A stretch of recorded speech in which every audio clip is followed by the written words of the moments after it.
शेर का मुंह कितना खुला है, उसके अंदर तो क्रूरता नजर आती है, लेकिन जब गर्दन पे छुरा रख के गर्दन काटी जाती है तो उसके अंदर शांति प्रिय लोग नजर आते हैं। ये तो सुनियोजित षड्यंत्र चल रहा है इस्लामिक वो जो है। अगर कोई आतंकवादी हमारे संसद भवन पर भी हमला कर देता है तो उसका धर्म नहीं बताया जाता। हमारे ग्रंथों से लेके बताओ ना, हम एक भी बार कुछ बोले तो जो सत्य है वो है। किसी हिंदू भाई ने ठान लिया एक आधा जगह, वो कहीं कश्मीर कुश्मीर नहीं, वो सीधा पाकिस्तान में मिलेंगे। नमस्कार, आप देख रहे हैं स्टेट न्यूज़ हरियाणा और मैं हूं अमित अमन। आज रेवाड़ी के बउआ गांव में हम मौजूद हैं और यहाँ पे जो भीड़ आपको नज़र आ रही है, ये भीड़ उन युवाओं की है, उन हिंदू युवाओं की है जो अपनी संस्कृति को और अपने देश को बचाने के लिए जागरूक हुए हैं। और उनको जागरूक करने के लिए जो टीम पहुंची है वो है हिंदू युवा वाहिनी। उसके सदस्य भी हमारे साथ में मौजूद है। बाकी जो लोग यहाँ पे मौजूद हैं उनसे भी हम बात करेंगे और सारी चीज़ें जानने की कोशिश करेंगे कि किस प्रकार का खतरा आज के दिन देश के ऊपर मंडरा रहा है, क्योंकि अभी जो बातें यहाँ से हुई हैं वो सारी चीज़ें जानना आपके लिए बहुत ज़्यादा ज़रूरी है। चलिए सबसे पहले हम अजय जी के पास जाते हैं। अजय जी, आप बताएं कि आप लोगों का यहाँ पे पहुँचने का अगर हम उद्देश्य समझे तो वो क्या है? हमारा पहुंचने का उद्देश्य यही है कि हमारा हिंदू युवा अपने धर्म के प्रति जागृत हो और देश में जो 2047 का जो अभी आप न्यूज़ वालों का ही मैं बड़ाई करूंगा कि आप लोगों ने सामने लेके आए हो, जो 2047 में गजवाए हिंद है, इसका कोई हमें तो देखो हम इतनी उर्दू नहीं जानते, पर इसका मतलब यही होगा कि हिंदुस्तान पे राज करो जी। हाँ, तो किस हिंदुस्तान पर राज करे? जब इस देश का बंटवारा हुआ तब भी हमने पाकिस्तान से ज़्यादा वो लोग हमारे यहाँ थे जी। और आज भी हम अफ़गानिस्तान की सहायता कर रहे हैं, अपने पड़ोसियों की हम हमेशा सहायता करते हैं। और हिंदुओं ने तो कभी ऐसा किया नहीं, आप इतिहास उठा के देख लो। और सबसे बड़ी बात, न्यूज़ वाले नहीं बोलते कि भाई आतंकवाद, धर्म विशेष, धर्म की विशेषता क्या होती है? धर्म की विशेषता बम फोड़ना नहीं होती है। धर्म की विशेषता, कहने का साफ मतलब ये है कि धर्म का नाम लेकर के नहीं बोलते हैं, एक धर्म विशेष बोल दिया जाता है, जो कि उस समुदाय के लोग जो भी कांड या काम कर रहे हैं उनको धर्म विशेष बोला जाता है, मुसलमान नहीं बोला जाता, ये कहना चाहते हैं। जैसे कि अगर हमारा हिंदू कोई काम कर देता है तो डायरेक्ट बोल दिया जाता है कि हिंदू, और उससे भी ज़्यादा ये बोल दिया जाता है कि फलाने राजपूत ने फलाने दलितों पर वो किया या ब्राह्मणों ने उनके साथ जाति की। हमारे साथ अगर न्यूज़ चैनल वाले ऐसा करेंगे और वहाँ पर अगर कोई आतंकवादी हमारे संसद भवन पर भी हमला कर देता है तो उसका धर्म नहीं बताया जाता जी। भाई हम कह रहे हैं अगर हमारा गलत है तो उसका धर्म बताओ जी। अगर हमारा भाई गलत है तो हम अपना बिल्कुल हम ये जिम्मेवारी ले रहे हैं कि अगर हिंदू भाई गलत है तो हिंदू धर्म बताओ, पर उनका धर्म विशेष क्या हुआ जी। नंबर 2 बात, यहाँ आने का उद्देश्य, यहाँ आने का उद्देश्य यही है कि अपने भाइयों से जुड़े, इनसे हम संपर्क करें कि कहीं ना कहीं हमारे गांव में क्या चल रहा है, आसपास क्या चल रहा है। यहाँ कोई कट्टरता नहीं है, ये हिंदू धर्म का जागरण का विषय है। अच्छा, आपने अभी एक विषय उठाया था 2047 तक का, जो आपने गजवाए हिंद की बात की, तो उसको रोका कैसे जाएगा? उसके लिए क्या आपके पास उपाय? उसके लिए उपाय सबसे बड़ा जो हथियार है वो आप लोग हो, न्यूज़ चैनल वाले, क्योंकि आप लोग अगर सही खबर जनता तक पहुँचाओगे। आज हिंदुस्तान का आदमी अपने माँ बाप से ज़्यादा आप लोगों पर भरोसा कर रहा है। न्यूज़ पे जो बात आ जाती है वो सही होती है, लगभग लोग यही सोचते हैं। तो आप लोग एक तो पॉजिटिव बात, क्योंकि इन लोगों ने जो भ्रम फैलाया है ना इस देश में, जो मीडिया के माध्यम से, वो बहुत ज़्यादा फैला दिया गया है। हमें तोड़ने का जो सारा भ्रम है वो कहीं ना कहीं संचार व्यवस्था में भी आता है। तो मैं सबसे पहला हथियार तो ये है। दूसरा हथियार युवाओं से ये है कि जो मजहबी और जिहादी सोच का आदमी है उससे असहयोग करे, अपने गाँव की पूरी नज़र रखे। हमारा गाँव आने का यही वो है कि अपने गाँव में कट्टरवादी जिहादी सोच के आदमी को घुसने ही ना दिया जाए, क्योंकि ये गाँव हमारा है, रहना हमें है और हमें अपने गांव को सुरक्षित रखना है। तो हम तो अपने गांव में पागल कुत्ते को भी नहीं आने देते भाई जी। हम तो वो आदमी हैं, तो हम अपने गांव में चोर और लुटेरे को कैसे आने दें? बहुत बहुत धन्यवाद सर। सर आप बताएं कि जो इस तरीके की समाज में कुरीतियां ही कहें आप इसको, जो भी उद्दंडता फैली हुई है, इससे बचा कैसे जाए? देखो, मैं आपको एक चीज़ कहना चाहूँगा कि जो चीज़ें हो रही है ना वो गलत हो रही हैं। जैसे गजवे हिंद का जो आप बता रहे हैं उसको कंट्रोल करने मेरे अनुसार तो केवल जनसंख्या नियंत्रण कानून है। भाई वो इस देश में रह रहे हैं, आप उनको भेजेंगे कहाँ? भाई पाकिस्तान का बंटवारा हुआ था, बांग्लादेश बंटवारा हो चुका है, वो लगभग संख्या में 30 करोड़ हैं। यदि 30 करोड़ को आप किसी दूसरे देश में भेजें, कोई उनको एक्सेप्ट नहीं करेगा। उनको यदि आप गजवे हिंद को रोकना है तो हमें उनके जनसंख्या नियंत्रण कानून, मैं भी बीजेपी गवर्नमेंट से भी रिक्वेस्ट करूंगा कि वो जल्दी से जल्दी इस कानून को लाए। समान नागरिकता जो हमारा कानून बिल है वो पेंडिंग है, उसको लेके आए और हमारी बहन बेटियों को शिक्षित किया जाए। जैसे अजय भाई गलत नहीं कह रहे हैं कि जैसे ये जो आपका धर्म के नाम पे वो बच्चे क्या कर रहे हैं, नाम एक हिंदुओं के रखने लग गए हैं, वो कड़वे बांध के जाते हैं। और पीछे मैं पढ़ रहा था कि अभी यूपी में मीन्स एक डिस्ट्रिक्ट का था 76 धर्मांतरण के केस हैं, उनमें से 46 लड़कियां जो हैं वो नाम बदल के जो उन लोगों ने उनको गलत रास्ते पे ले गए हैं। तो यदि इन चीज़ों को बदलना है तो हमें पहले अपनी बहन बेटियों को भी शिक्षित करना पड़ेगा, हमारे बच्चों को भी शिक्षित करना पड़ेगा, और इसका इलाज एक ही है, वो है शिक्षा। यदि आप शिक्षित कर देते हैं और यदि उन बच्चों को बताएंगे कि ये गलत और ये सही है, क्योंकि हम कहाँ ले जा रहे हैं समाज को, भाई आप बांट के तो नहीं कर सकते ना, वो रह रहे हैं यहाँ, उन 30 करोड़ को आप भेजेंगे क्या? यदि ये जो लोग यहाँ हैं जो कह रहे थे उनका विरोध कर दो, वो कर दो, इनका मेरे को सोल्यूशन बता दो, इन 30 करोड़ लोगों को भेजोगे कहाँ? यदि इनको आपने कंट्रोल करना है, या तो फिर वो जैसे आप लोगों ने जैसे वो भाई अपने गिरिराज महाराज जी बोलते हैं, वो बात सही है कि जो भाई हिंदुओं को भी फिर अलाउ कर दो 4-4, 5-5 बच्चे करने के लिए, या फिर उनके ऊपर भी कंट्रोल कर लें, 2 बच्चे होने चाहिए। भाई साहब क्या बताना चाहते हैं? इसमें अगर आप जनसंख्या नियंत्रण कानून पे, तो हिंदुस्तान में एक मुहिम भी चली थी नसबंदी, बिल्कुल वो किस पे थोपी गई। उसके बाद यहाँ हर जगह बोर्डों पर, टीवी पर विज्ञापन दिखाया गया, उसमें भी ये दिखाया गया कि हम दो हमारे दो, मगर हिंदुओं ने मान ली, हिंदू हमेशा आप देश हित में रहा है। उसके बाद जितने भी गर्भ निरोधक जो भी प्रोडक्ट है बाज़ार में, उसमें हमेशा हिंदू महिला दिखाई जाती है, उसमें जो भी दिखाया जाता है हिंदू महिला ही दिखाई जाती है। एक ये बहुत बड़ा विषय है भाई, उसमें दूसरे मजहब हो या धर्म हो, कोई भी हो, उसकी महिलाएं क्यों नहीं दिखाई जाती कि भाई जनसंख्या नियंत्रण में उनका भी कोई योगदान हो। उसके बाद आ गई बात अब पूरे जो आपका जो माहौल है इस देश की रक्षा पे, तो देश को रक्षा हर चीज़ से होनी है। प्रदूषण कौन बढ़ाएगा? जिसकी जनसंख्या ज़्यादा है। पेड़ कौन काटेगा? जिसकी जनसंख्या ज़्यादा है। इस देश में गुंडागर्दी कौन करेगा? जिसकी जनसंख्या ज़्यादा है, क्योंकि उसका बच्चा शिक्षित नहीं होगा, भूखा रहेगा, वो क्या करेगा? तो सारी बात वही है। भाई की बात का मैं समर्थन करता हूँ। कठोर, नरम नहीं, कठोर जनसंख्या नियंत्रण कानून चाहिए। हिंदू हो, मुसलमान हो, सिख हो, ईसाई हो, सब पर लागू होना चाहिए। समान नागरिक संहिता होनी चाहिए। अगर धर्म पर मंदिर का पैसा सरकार में जा रहा है तो मस्जिद का भी जाना चाहिए, गुरुद्वारे में का भी जाना चाहिए, चर्च का भी जाना चाहिए। ये हिंदू धर्म पर ही क्यों थोपा जा रहा है कि मंदिरों का पैसा सरकार में जाए? तो ये मांग हमारी यही है और इस गांव से शुरुआत हुई है। अब आप सर कैसे कैसे जो चक्रव्यूह हैं वो रचे जा रहे हैं, क्योंकि परपंच और प्रोपोगेंडा बहुत ज़्यादा चल रहे हैं। अमित भाई, ये नरेटिव सेट किया जाता है हर चीज़ का, बहुत पहले से ही, स्टार्टिंग से। उदाहरण के तौर पे आप फिल्मों में देख लीजिए, 70 दशक की फिल्में, 80 दशक की फिल्में, 60 दशक की फिल्में, एक हीरो, उसका एक मुसलमान दोस्त ईमान का पक्का, एक ब्राह्मण लोभी लालची, एक ठाकुर जालिम, ये नरेटिव सेट किए जाते थे हमेशा से किसी भी रूप में। जो फिल्म इंडस्ट्री ने दिखाया, लोगों ने उसको सच मान लिया। सबसे मशहूर फिल्म शोले, पर रामगढ़ गाँव में लाइट नहीं और अजान की आवाज़ आती है, धोतू बोलता है उनका।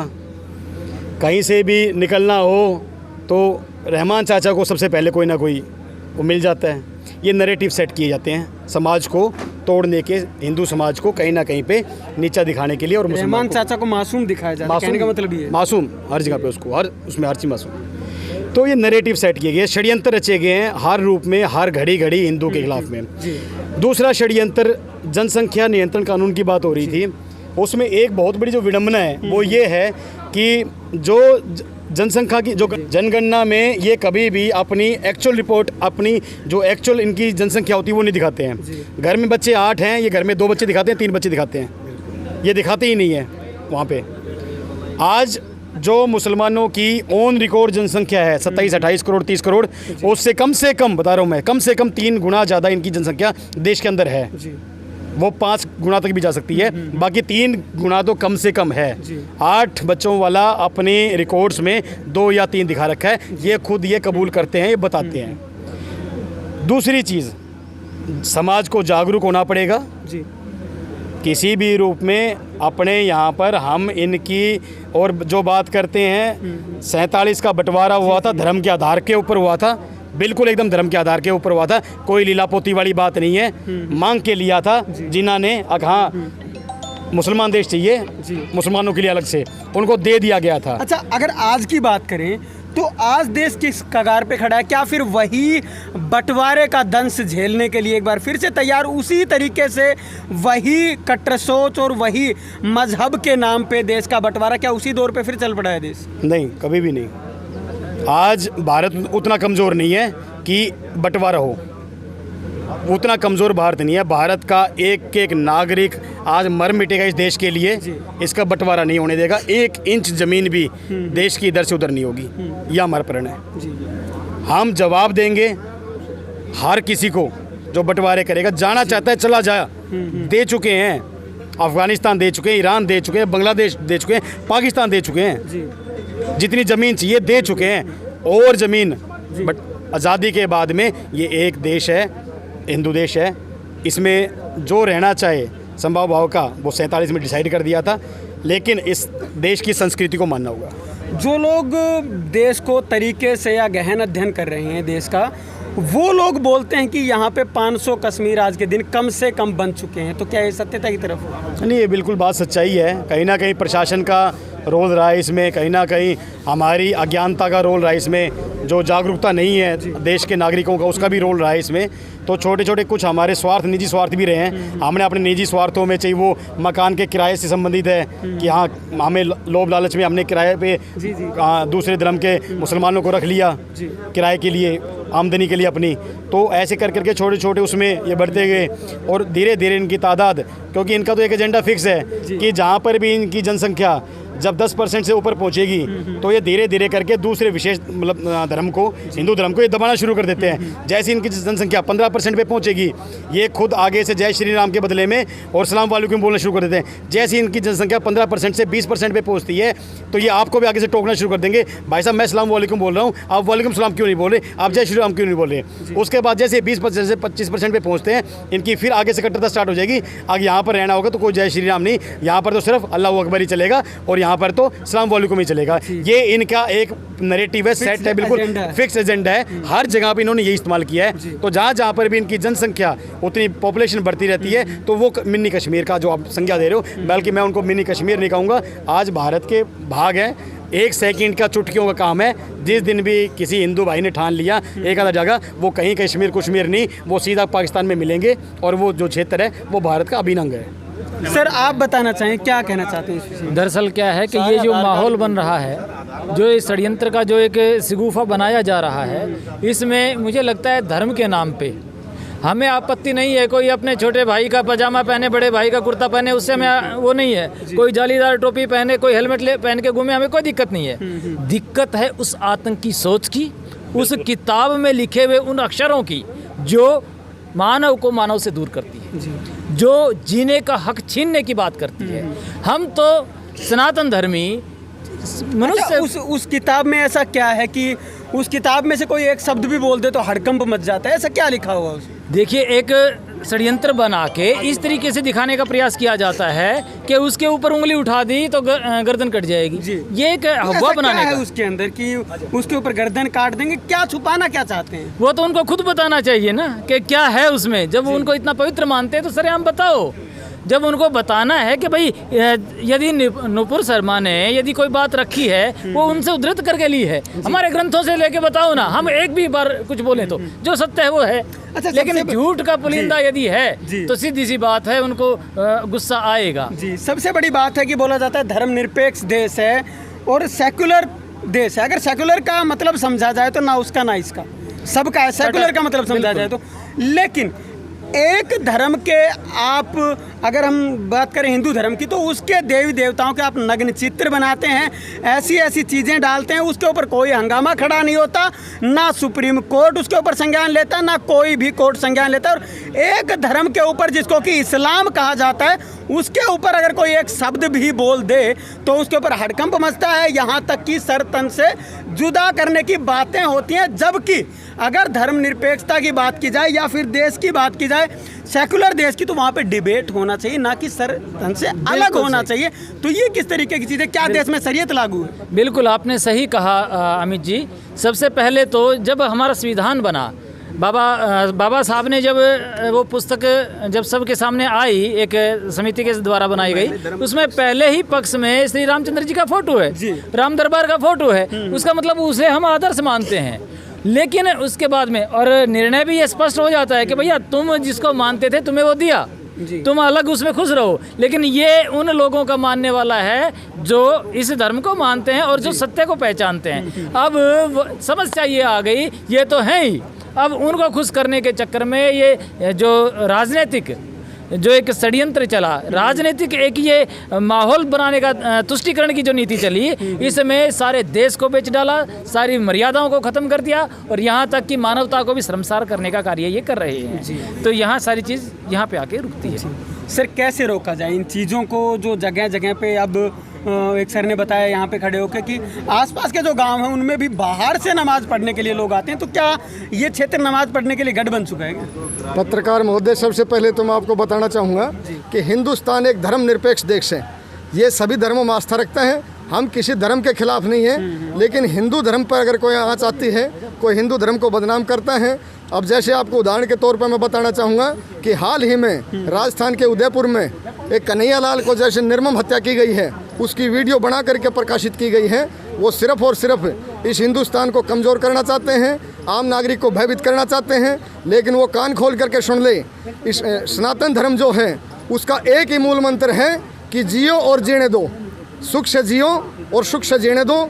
अगर कोई असामाजिक तत्व हिंदुस्तान में आकर के गुंडागर्दी करेगा, लोगों को भ्रमित करने का काम करेगा और कन्हैया लाल जैसी वारदात को दोबारा अंजाम देने का काम करेगा, तो आज हमारे सैकड़ों युवाओं ने यहाँ इकट्ठा होकर के और ये प्रण लिया है, फैसला लिया है कि आज के बाद में जहाँ भी हमारे क्षेत्र में कोई दूसरा धर्म की असामाजिक गतिविधियाँ होंगी उसके खिलाफ पैनी नज़र रखी जाएगी और उसको कड़ा जवाब दिया जाएगा। जैसे कि आज़ादी के टाइम पे गांधी जी ने शांति का दान दिया था, लेकिन जहाँ क्रांति की जरूरत पड़ी थी वहाँ सुभाष चंद्र बोस ने क्रांति का दान दिया था। तो अगर यहाँ शांति से कोई बात सिरे चढ़ेगी तो ठीक है, अदरवाइज पूरे क्षेत्र में ये हिंदू वाहिनी संगठन मजबूती के साथ पैनी नज़र रखेगा।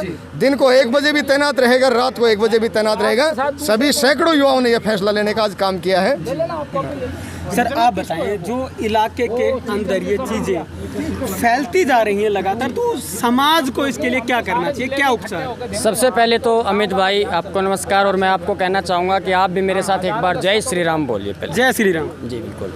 अमित भाई, मैं ये कहना चाहता हूँ कि समाज में आप एक ताज़ा उदाहरण है हमारे झारखंड का। झारखंड के अंदर इनकी आबादी 70% अभी पिछले कुछ दिनों पहले अखबार में प्रकाशित हुई है। और इन्होंने वहाँ क्या कर दिया है, 70% आबादी होने के बाद शुक्रवार के दिन गवर्नमेंट स्कूल ऑफ होने लग गए। क्या भारत का हिस्सा नहीं है झारखंड? लेकिन जहाँ इनकी मेजॉरिटी हो जाती है वहाँ ये भाईचारा नहीं रखते।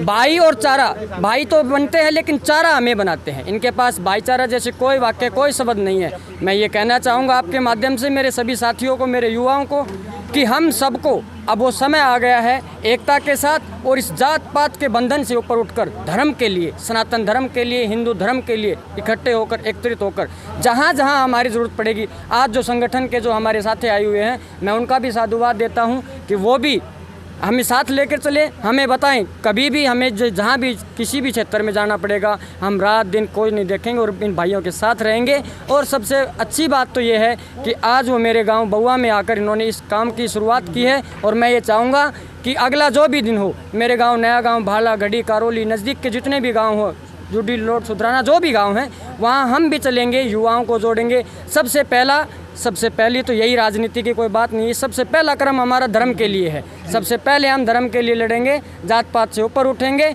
और मैं आपके माध्यम से मेरे पूरे क्षेत्र को, मेरे युवाओं को कहना चाहूँगा कि आप सब भी इन जात पात के प्रपंचों से ऊपर उठकर, जिन्होंने हम सबको बांट रखा है, अपने धर्म के लिए लड़ेंगे, अपने धर्म की रक्षा करेंगे। धन्यवाद अमित भाई। सर आप बताएं, जिस तरीके से एक सोच चल रही है, तो इसको क्या कहेंगे? कट्टर सोच कहेंगे या फिर जो गजवाए हिंद की तरफ बार बार बताया जाता है?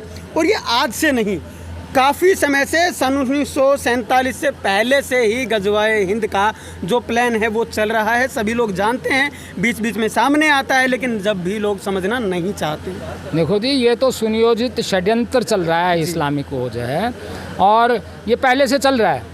अब जो है जोर पकड़ने लगा है, क्योंकि इनकी जनसंख्या जो है बढ़ती जा रही है और उसका मुकाबला करने के लिए अब हिंदू भी जो है जागृत होने लगा है और हर क्षेत्र में जागरण जो है कई अभियान चलाए जा रहे हैं। जैसे आज बउआ के अंदर हिंदू युवा वाहिनी की ओर से सभा की गई और केवल सामाजिक नहीं, धार्मिक और राजनीतिक जितने भी हैं हर तरह से हिंदू जनमत को एक करना और जो ये गजवाए हिंद की पॉलिसी को जो चाहे वो सरकार की ओर से समर्थन दिया जा रहा हो, चाहे वो कोर्ट की ओर से समर्थन दिया जा रहा हो, उसका खंडन करके हिंदू राष्ट्र और हिंदू धर्म का मंडन करने के लिए जो है अब युवा खड़े हो रहे हैं। बहुत बहुत धन्यवाद सर। आप बताएं क्या कहना चाहते हैं, आप युवा हैं और इस तरीके की जो चीज़ें हैं, एक युवा देश का आधार होता है। देखो जो गजवा है हिंद है, इसका पहले हम वो देखते हैं भाई जो गजवा जो हिंद है वो स्टार्ट कहाँ से होता है। ये मदरसों से स्टार्ट होता है। हमें ना मदरसे है ना जो दीन की शिक्षा है वो बंद करनी पड़ेगी, क्योंकि छोटे के बच्चे के जहन में जो डाल दिया जाता है ना वो फिर हमेशा उसके साथ रहता है। ठीक है, तो मतलब जो इतनी कट्टरता है वो मदरसों से आती है, तो ये कट्टरता को समाप्त करने के लिए जो दीन की शिक्षा है वो समाप्त करनी होगी। और जो हम बोलते हैं ना धर्मनिरपेक्ष कोई शब्द नहीं है, ये धर्मपंथ था। धर्मपंथ को इन्होंने चेंज करके धर्मनिरपेक्ष कर दिया। धर्म एक होता है भाई, इसका धर्म उसका धर्म, कोई धर्म नहीं होता ना। धर्म इति धार्यति, जो धारण करने योग्य है वो धर्म है। सर क्या कहना चाहेंगे, जो आज यहाँ पे हिंदू युवा वाहिनी पहुँची है तो उसका स्वागत आप लोगों ने किया, तो इस विषय पे क्या कहना चाहेंगे? अमित हमने सबसे पहले तो मैं आपके स्टेट न्यूज़ हरियाणा को दिल की गहराई में सैल्यूट भी करता हूँ, वंदन भी करता हूँ। आज जो हिंदू युवा वाहिनी रेवाड़ी से जो पार्टी हमारी आई हैं, हमारा एक ही अभियान है, गाँव गाँव जा कर के हर युवा पीढ़ी को जागरूक करना, माताओं बहनों को जागरूक करना। हमारा किसी से कोई भेदभाव नहीं है, लेकिन आज मैं बता देना चाहता हूँ कि जो ये मुस्लिम ही कहूँगा मैं, सीधी बात है। आज जो मुस्लिम ये इस प्रकार के अत्याचार कर रहे हैं, सरियाम मतलब मर्डर कर रहे हैं, सरियाम गर्दनें काट रहे हैं और ये हमारे को डरा रहे हैं। लेकिन आज सनातन धर्मियों को, मैं पूरे देश के सनातन धर्मियों से, जात पात से मतलब नहीं, सनातन धर्मियों से संदेश देना चाहता हूँ कि युवा पीढ़ी जाग जाए और इनको गांव में जब भी बढ़ते हैं कि आइडिया चेक की जाए, इनसे किसी प्रकार सामान ना लिया जाए। ब्याह शादी में भी अगर ये वेटर आते हैं तो पूछा जाए कि मुसलमान तो नहीं है, इनको किसी प्रकार का सामान, आर्थिक बहिष्कार करने की बात, आर्थिक बहिष्कार। और आपके न्यूज़ चैनल की तरफ से आज हमारे जो नुपुर शर्मा के खिलाफ जो आज उन्होंने षड्यंत्र रचा, उसने कहीं गलत नहीं बोला था, लेकिन आज हमारी युवा पीढ़ी और सनातन जाग उठाया, उसके विरोध में भी है, नुपुर शर्मा का साथ भी है। आज कन्हैया लाल की गर्दन काटी गई है वहाँ पर। अब मैं कहता हूँ कि अपने युवा पीढ़ियों को, ये रहरे जिहादी मुसलमान, इनकी गर्दन हम भी काटने के लिए आगे तैयार हैं और इनको संदेश देना चाहते हैं कि 2024 तक आदित्यनाथ योगी जी और देश के प्रधानमंत्री भाई नरेंद्र मोदी जी ये पूरा एजेंडा क्लियर कर देंगे, खुद घुटना टेक कर हमारे पास आएंगे। श्री गुरु गोविंद जी ने कहा था, अगर इन पर विश्वास, एक तेल के उसमें पतीले में हाथ डालो और उसी हाथ को तिल के पतीले के अंदर डाल, तिल के उस बर्तन के अंदर डालो, जितने तिल लग जाते हैं और उतनी कसम भी अगर ये मुसलमान खा दें तो भी इनका विश्वास नहीं करना चाहिए। लेकिन भारत एक ऐसा देश था जिसमें हर धर्म के लोग रहते थे। आज इनका बढ़ावा इतने बढ़ गए, कहाँ से बढ़े? डुप्लीकेट इनके पास आधार कार्ड है, लेकिन कोई इंक्वायरी कर ही नहीं रहा है। इनका आधार कार्ड बनना 2 मिनट काम है। मैं बॉर्डर पर रहा हूँ, बांग्लादेश बॉर्डर पर रहा हूँ, मैंने देखा था वहाँ से लोग आते हैं और आधार कार्ड बनाने वाले भारतवासी होते हैं। तो इनका वो भी करना चाहिए। इसी के माध्यम से बताना चाहता हूँ कि जागरूक हो जाओ, और बहुत समय कम रहा है। 2047 की बात कर रहे हैं, इसको मुस्लिम कंट्री बना देंगे। मैं कहता हूँ 2024 तक तेरा सफाया कर दिया जाएगा। अगर रहना है भारत देश के अंदर तो वंदे मातरम कहना होगा। यही मेरी आपसे अपील है। धन्यवाद। यहाँ रेवाड़ी से जो हिंदू युवा वाहिनी है उसके लोग पहुँचे थे, उनका स्वागत किया गया और यहाँ से साफ तौर पे संदेश दिया गया कि किस प्रकार से मुसलमानों की बढ़ती हुई कट्टरता को रोका जाए। लेकिन सुप्रीम कोर्ट का काम क्या है? जो सुप्रीम कोर्ट नुपुर शर्मा को दोषी ठहराता है, वही सुप्रीम कोर्ट दही हांडी की ऊंचाई तो माप देता है, लेकिन बकरीद पे खून कितना बहेगा उसको माप नहीं पाता है। एक सबसे बड़ा जो नैरेटिव चला हुआ है आजकल, शेर का मुंह कितना खुला है उसके अंदर तो क्रूरता नजर आती है, लेकिन जब गर्दन पे छुरा रख के गर्दन काटी जाती है तो उसके अंदर शांति प्रिय लोग नजर आते हैं। ये सबसे बड़ी विडंबना इस देश की है। नमस्कार, धन्यवाद, जय हिंद, जय भारत।